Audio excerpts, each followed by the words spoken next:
ಓಂ ಶ್ರೀ ಗುರು ಬಸವಲಿಂಗಾಯ ನಮಃ. ಸರ್ವರಿಗೂ ಶರಣು ಶರಣ.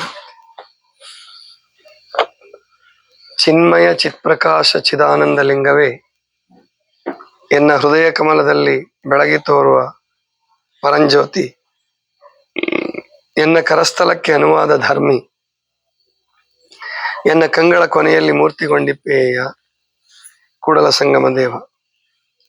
ಇದು ಬಸವಣ್ಣನವರ ಅತ್ಯಂತ ವಿಶೇಷವಾದ ಸಣ್ಣ ವಚನ ಮತ್ತು ಭಾರತೀಯ ಧಾರ್ಮಿಕ ಪರಂಪರೆಯಲ್ಲಿ ಅಥವಾ ವಿಶ್ವದ ಯಾವ ಧರ್ಮದ ಪರಂಪರೆಯಲ್ಲಿಯೂ ಇರಲಾರದಂತಹ ತತ್ವವನ್ನು ಹೇಳಿದಂತಹ ವಚನ ಇದು. ಕಂಗಳ ಕೊನೆಯಲ್ಲಿ ಮೂರ್ತಿಗೊಂಡಿಪ್ಪೇಯ, ಇದನ್ನು ಗಮನಿಸ್ಬೇಕು ನಾವೆಲ್ಲ. ಕಂಗಳ ಕೊನೆಯಲ್ಲಿ ಮೂರ್ತಿಗೊಂಡಿಪ್ಪೇಯ ಕೂಡಲ ಸಂಗಮ ದೇವ. ಸಾಮಾನ್ಯವಾಗಿ ಮನಸ್ಸನ್ನ ಬೈಯೋದು ಮೊದಲನೇ ಪ್ರಾಧಾನ್ಯತೆ ಎಲ್ಲ ಆಧ್ಯಾತ್ಮ ಸಾಧಕರು. ಎರಡನೇ ಸ್ಥಾನ ಯಾವ್ದಕ್ಕಪ್ಪ ಅಂದ್ರೆ ಕಣ್ಣಿಗೆ ಬೈತಾರೆ. ಮೊದಲು ಮನಸ್ಸಿಗೆ ಬೈತಾರೆ, ಆಮೇಲೆ ಕಣ್ಣು ನೋಡ್ಬಾರದು ನೋಡುತ್ತೆ, ಕಣ್ಣಿನಲ್ಲಿಯೇ ಕಾಮ ಶುರುವಾಗೋದು ಅಂತ ಹೇಳಿ ಎಲ್ಲರೂ ಹೇಳ್ತಾರೆ. ಶರಣರು ಕೂಡ ಬೇರೆ ವಚನಗಳಲ್ಲಿ ಅದನ್ನ ಹೇಳೋದುಂಟು. ಆದ್ರೆ ಅನೇಕ ವಚನಗಳಲ್ಲಿ ಕಣ್ಣಿನ ಮಹತ್ವವನ್ನು ಕೂಡ ಶರಣರು ಹೇಳಿದ್ದಾರೆ. ಅಂದ್ರೆ ಕಣ್ಣಲ್ಲಿ ಏನು ಕಣ್ಣ ತುದಿಯಲ್ಲಿ ಕಾಮ ಅಡಗಿದೆ ಅನ್ನೋದು ಎಷ್ಟು ಸತ್ಯವೋ, ಆ ಕಾಮವನ್ನೇ ಬಳಸಿಕೊಂಡು ಅತಿಕಾಮಿ ಪರಮಾತ್ಮನನ್ನು ಒಲಿಸುವ ಸಾಧನವನ್ನಾಗಿ ಕಣ್ಣನ್ನ ಪರಿವರ್ತನೆ ಮಾಡಿದ್ರು ಶರಣರು. ಹಲವ ಪ್ರಭುಗಳೊಂದ್ ಕಡೆ ಹೇಳ್ತಾರೆ, ಕಣ್ಣುಗೆಟ್ಟ ಅಣ್ಣಗಳು ಗುಹೇಶ್ವರ ಲಿಂಗವನ್ನು ಎತ್ತಬಲ್ಲರು. ಅಂದ್ರೆ ಕಣ್ಣನ್ನ ಅದನ್ನು ಸರಿಯಾಗಿ ಬಳಸ್ಕೊಳ್ದೆ ಹೋದ್ರೆ ಅದು ಕೆಟ್ಟದ್ದಷ್ಟೇ. ಕಂಗಳು ತಪ್ಪಿ ನೋಡಿದರೆ ಮಾರಿ, ನಾಲಿಗೆ ತಪ್ಪಿ ನುಡಿದರೆ ಮಾರಿ, ಗೊತ್ತಾಯ್ತಲ್ಲ. ಕೈಗಳು ತಪ್ಪಿ ಹಿಡಿದರೆ ಮಾರಿ.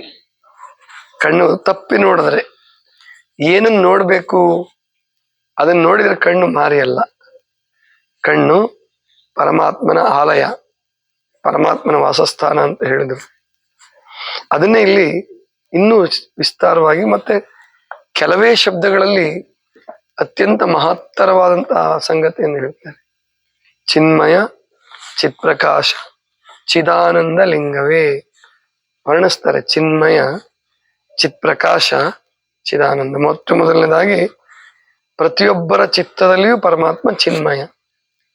ನಮ್ಮ ಜಾನಪದ ಗೀತೆ ನೀವೆಲ್ಲ ಕೇಳಿರ್ತೀರ ಹೆಚ್ಚಾಗಿ. ಚಿಂತ್ಯಾಕ ಮಾಡ್ತೀದಿ ಚಿನ್ಮಯನಿದ್ದಾನೆ. ಅಂದ್ರೆ ಚಿಂತೆ ಯಾಕೆ ಮಾಡ್ತೀಯ? ಚಿನ್ಮಯನಾಗಿ. ಚಿನ್ಮಯ ಅಂದ್ರೆ ಚಿತ್ತದ ಆಳ, ಅಂದ್ರೆ ಮನಸ್ಸಿನ ಆಳವೇ ಚಿತ್ತ. ದೇಹದ ಕಣಕಣದಲ್ಲಿಯೂ ಚಿತ್ತದ ಪರಿಣಾಮ ಇರುತ್ತೆ. ಭಾವ ಅಥವಾ ಚಿತ್ತಕ್ಕೆ ಹೊಂದಾಣಿಕೆ ಆಗತ್ತೆ ಅಂತ ಚಿನ್ಮಯನಾದಂತಹ ಚಿತ್ ಪ್ರಕಾಶ. ಚಿತ್ ಪ್ರಕಾಶ ಅಂದ್ರೆ ಯಾವ್ದಪ್ಪ ಅಂತಂದ್ರೆ, ನೀವು ಕಣ್ಣು ಮುಚ್ಚಿದಾಗ ನಿಮ್ಗೇನ್ ಬೆಳಕು ಕಾಣಿಸುತ್ತೆ, ಕನಸಿನಲ್ಲಿ ಏನ್ ಬೆಳಕು ಕಾಣಿಸುತ್ತೆ, ಅದೇ ಚಿತ್ ಪ್ರಕಾಶ. ಮತ್ತು ಬುದ್ಧಿ ಕೆಲಸ ಮಾಡ್ತಾ ಇರೋದು ಚಿತ್ ಪ್ರಕಾಶದಲ್ಲೇ. ವಿವೇಕ, ಬುದ್ಧಿ, ಅಹಂಕಾರ ಅಂದ್ರೆ ಅಂತಃಕರಣಗಳೇನ್ ಕೆಲಸ ಮಾಡ್ತಿದಾವಲ್ಲ, ಅದೆಲ್ಲವೂ ಕೂಡ ಚಿತ್ತದ ಪ್ರಕಾಶದಲ್ಲಿ ಕೆಲಸ ನಡೆಸ್ತಾ ಇರ್ತಕ್ಕಂಥದ್ದು. ಅದು ಆತ್ಮನ ಇನ್ನೊಂದು ರೂಪ ಚಿತ್ ಪ್ರಕಾಶ. ಆತ್ಮನ ಪ್ರಕಾಶವನ್ನೇ ಚಿತ್ತ ತೆಗೆದುಕೊಂಡು ಕೆಲಸ ಮಾಡ್ತಾ ಇರ್ತಕ್ಕಂಥದ್ದು.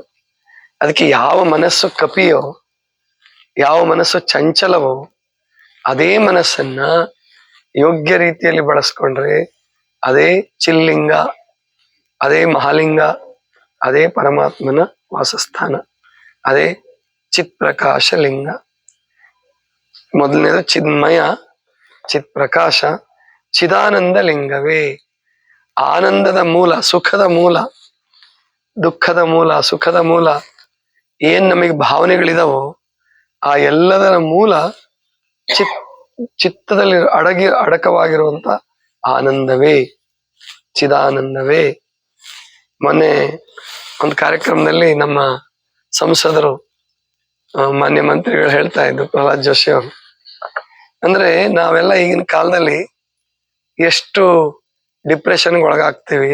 ತಂದೆ ತಾಯಿ ಗಂಡ ಹೆಂಡತಿ ಮಕ್ಕಳು ಎಲ್ಲ ಇರ್ತಾರೆ, ಕೆಲಸ ಇರ್ತದೆ, ನೌಕರಿ ಇರ್ತದೆ, ಏನೆಲ್ಲ ಇರುತ್ತೆ.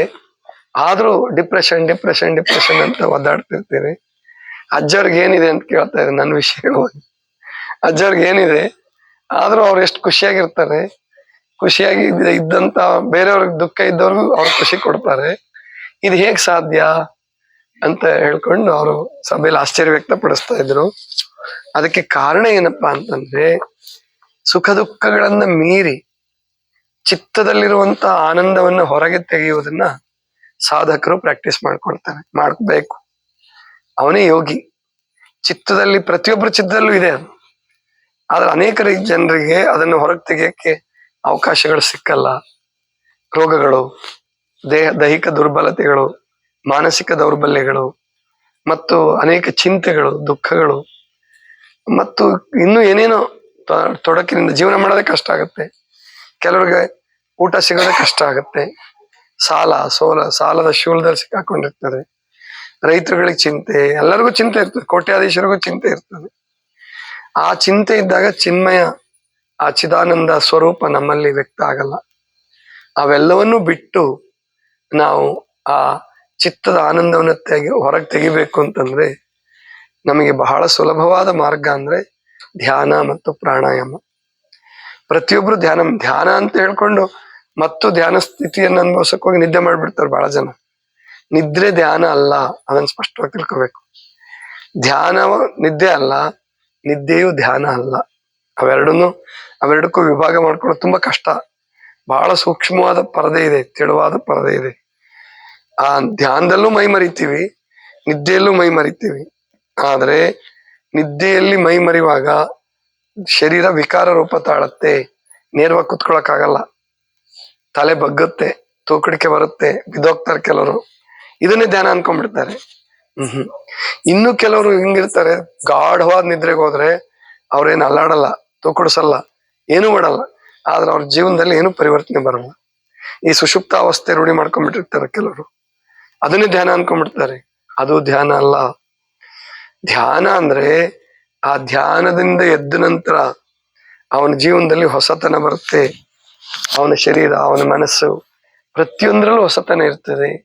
ಯಾಕೆ ಅಂದ್ರೆ ಆ ಧ್ಯಾನದಲ್ಲಿ ತೊಡಗಿದ್ದಾಗ ಆ ಚಿತ್ತದಲ್ಲಿ ಅಡಕವಾಗಿರುವ ಆನಂದ ಮೇಲ್ಗಡೆ ಬರುತ್ತೆ. ಅದು ಆ ತನುವಿನ ಅಣುವನ್ನ, ಅಂಗಾಂಗಗಳನ್ನೆಲ್ಲ ವ್ಯಾಪಿಸ್ಕೊಳ್ಳುತ್ತೆ. ಅಷ್ಟೆಲ್ಲ ಅವನ ಕ್ರಿಯೆಯಲ್ಲಿಯೂ ಕೂಡ ಅದು ವ್ಯಕ್ತ ಆಗುತ್ತೆ. ಅದೇ ಚಿದಾನಂದ. ಚಿನ್ಮಯ ಚಿತ್ಪ್ರಕಾಶ ಚಿದಾನಂದ ಲಿಂಗವೇ ಎನ್ನ ಹೃದಯ ಕಮಲದಲ್ಲಿ ಬೆಳಗಿ ತೋರುವ ಪರಂಜ್ಯೋತಿ. ಎಲ್ಲರ ಹೃದಯದಲ್ಲೂ ಇದೆ ಅದು. ಮತ್ತ ಹಂಗಾದ್ರೆ ಡಾಕ್ಟ್ರು ಓಪನ್ ಹಾರ್ಟ್ ಸರ್ಜರಿ ಮಾಡ್ತಾರಲ್ರಿ, ಅವ್ರಿಗೇನ ಬೆಳಕ್ ಕಾಣಿಸುತ್ತಾ? ನೋ, ಕಾಣಿಸಲ್ಲ. ಹೋಗ್ಲಿ, ಈ ಚಂದ್ರ ತಾರೆಗಳನ್ನೆಲ್ಲ ನೋಡ್ತಾರಲ್ಲ ಹೊರಗಡೆ, ಆ ರೇಡಿಯೋ ಸ್ಪೆಕ್ಟ್ರೋಸ್ಕೋಪ್, ಆಮೇಲೆ ಇನ್ನು ಏನೇನೇನೇನೋ ಕಂಡಿಡ್ಕೊಂಡಿದ್ದಾರೆ. ಜ್ಯೋತಿರ್ವರ್ಷಗಳ ಆಚೆ ಇರ್ತಕ್ಕಂತಹ ನಕ್ಷತ್ರಗಳನ್ನ ನೋಡ್ತಾರೆ. ಆ ಬೆಳಕನ್ನು ಕಂಡು ಊಹೆ ಮಾಡ್ತಾರೆ. ಇಷ್ಟು ನಕ್ಷತ್ರಗಳಿರ್ಬೋದು, ಇಷ್ಟು ಗ್ಯಾಲಾಕ್ಸಿಗಳಿರ್ಬೋದು ಅಂತ ಹೇಳಿ ಎಲ್ಲ ಲೆಕ್ಕ ಮಾಡ್ತಾರೆ. ಆದ್ರೆ ಅದ್ಯಾವುದೂ ಕೂಡ ಹೃದಯ ಕಮಲದಲ್ಲಿ ಇರ್ತಕ್ಕಂಥ ಪರಂಜ್ಯೋತಿಯನ್ನ ಕಾಣೋದಕ್ಕೆ ಸಾಧ್ಯವಿಲ್ಲ. ಯಾವ ಸ್ಕೋಪ್ನಿಂದನೂ ಕಾಣಕ್ ಸಾಧ್ಯ ಇಲ್ಲ. ಹಾಗಾದ್ರೆ ಹೃದಯದಲ್ಲಿರುವ ಪರಂಜ್ಯೋತಿಯನ್ನು ಕಾಣೋದಕ್ಕೆ ಸುಲಭವಾದ ವಿಧಾನ, ಅಥವಾ ಸುಲಭವಾದ ವಿಧಾನನೂ ಅಲ್ಲ, ಅದು ಕಠಿಣವಾದ ವಿಧಾನನೇ.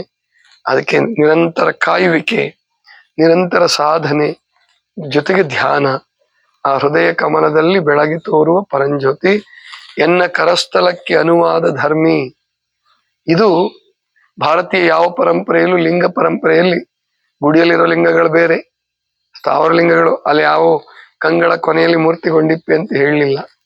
ಹೃದಯ ಕಮಲದಲ್ಲಿ ತೊಳಗಿ ಬೆಳಗುವ ಪರಂಜ್ಯೋತಿ ಅಂತ ಎಲ್ಲೂ ಶಂಕರಾಚಾರ್ಯರ ಹಾಡಲ್ಲಾಗ್ಲಿ ಅಥವಾ ಬೇರೆ ಲಿಂಗ ಅಷ್ಟಕಗಳಲ್ಲಿ, ಲಿಂಗ ಸ್ತೋತ್ರಗಳಲ್ಲಿ ಎಲ್ಲೂ ನಿಮಗೆ ಕಾಣಿಸೋದಿಲ್ಲ. ಆದ್ರೆ ಬಸವಣ್ಣವರು ತೋರಿಸಿದ ಲಿಂಗ ಅದು ಹೃದಯ ಕಮಲದಲ್ಲಿ ಬೆಳಗಿ ತೋರುವ ಪರಂಜ್ಯೋತಿ ಎನ್ನ ಕರಸ್ಥಲಕ್ಕೆ ಅನುವಾದ ಧರ್ಮಿ. ಈಗ ನೀವು ಬ್ರಹ್ಮ ಮುರಾರಿ ಸುರಾರ್ಚಿತ ಲಿಂಗಂ ಹೇಳ್ತಿರಲ್ಲ, ಅದ್ರಲ್ಲಿ ಎಲ್ಲಾದ್ರೂ ಇದೆಯಾ ಇದು? ಹೃದಯ ಕಮಲದಲ್ಲಿ ತೊಳಗಿ ಬೆಳಗುವ ಜ್ಯೋತಿ ಅಂತನೂ ಇಲ್ಲ. ರಾವಣ ದರ್ಪ ವಿನಾಶಕ ಲಿಂಗಂ, ಆಮೇಲಿಂದ ಏನು ಅಷ್ಟದಳೋಪರಿ ವೇಷ್ಟಿತ ಲಿಂಗಂ ಅಂತ ಬರ್ತದೆ, ಕುಂಕುಮ ಚಂದನ ಲೇಪಿತ ಲಿಂಗಂ ಅಂತ ಬರುತ್ತೆ. ಆದ್ರೆ ಹೃದಯ ಕಮಲದಲ್ಲಿ ತೊಳಗಿ ಬೆಳಗುವ ಪರಂಜ್ಯೋತಿಗೆ ಕುಂಕುಮ ಚಂದನ ಗಂಧ ಏನು ಇಡಕ್ಕಾಗಲ್ಲ. ಅದೇ ಪ್ರಾಣಲಿಂಗ ಅಂತ ಕರೆದಿದ್ದು. ಆ ಪ್ರಾಣಲಿಂಗ ಸ್ವರೂಪವನ್ನ ಅರ್ಥ ಮಾಡ್ಕೋಬೇಕು. ಪರಂಜ್ಯೋತಿ ಎನ್ನ ಕರಸ್ಥಲಕ್ಕೆ ಅನುವಾದ ಧರ್ಮಿ. ಆ ಹೃತ್ಕಮಲದಲ್ಲಿರುವ ಚಿತ್ಪ್ರಕಾಶ ಲಿಂಗವೇ ಕರಸ್ಥಲಕ್ಕೆ ಇಷ್ಟಲಿಂಗ ರೂಪದಲ್ಲಿ ತಂದ್ಕೊಂಡ್ರು ಬಸವಣ್ಣವರು. ಪರಮಾತ್ಮನ ಅನುಗ್ರಹದಿಂದನೇ ಆಯ್ತು ಅಂತ ಹೇಳ್ತಾರೆ ಅವರನ್ನು. ಅದು ಬುದ್ಧಿಯಿಂದ ಆದದ್ದಲ್ಲ. ಈಗ ಆರ್ಕಿಮಿಡಿಸ್ ಒಂದ್ ಕಂಡಿಡ್ದ, ಆಮೇಲಿಂದ ಐನ್ಸ್ಟೀನ್ ಒಂದ್ ಕಂಡಿಡ್ದ, ನ್ಯೂಟನ್ ಒಂದ್ ಕಂಡಿಡ್ದ, ಕೋಪರ್ನಿಕಸ್ ಒಂದ್ ಕಂಡಿಡ್ದ, ಗಿಲಿಲಿಯೋ ಒಂದ್ ಕಂಡಿಡ್ದ, ಆಮೇಲಿಂದ ಥಾಮಸ್ ಆಲ್ವಾ ಎಡಿಸನ್ 100 ಕಂಡಿಡ್ದ.